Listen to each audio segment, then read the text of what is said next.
Paano mag-cash in sa ating SeaBank account gamit po ang QR code. At ang pera na ika-cash in ay galing po sa Maya.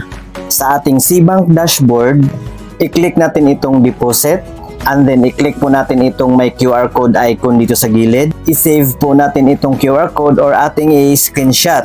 At pagkatapos niyan, i-open po natin ang ating Maya account. And then sa ating Maya dashboard, i-click po natin itong QR. And then i-click po natin itong upload QR. And then hanapin po natin sa ating gallery yung in-screenshot nating QR code. And then ito po ang lalabas. Ilagay po natin dito yung amount kung magkano po ang i-deposit natin doon sa SeaBank. Next po, ilagyan po natin ng purpose sa ating pag-cash in. At automatic na po yung naka-fill up ang ating account details sa SeaBank. At pagkatapos natin ma-fill upan ay i-click na po natin itong continue. Ngayon ay double check muna natin yung mga detalye na nilagay po natin. At may service charge po yan na 15 pesos. At kapag okay na po, i-click na natin itong transfer now. And then mag-send po ng one-time PIN ang Maya sa ating mobile number na naka-registered sa ating Maya account. And then click po natin itong verify.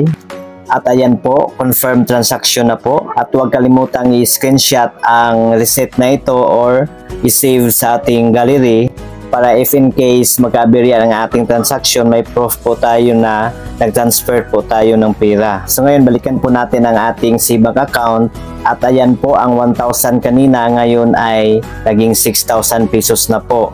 Dahil 5,000 pesos po yung kinash in ko. So yun lang po guys, please like and share this video. And don't forget to subscribe my YouTube channel for more tutorial videos. Thank you for watching. God bless us all. Goodbye.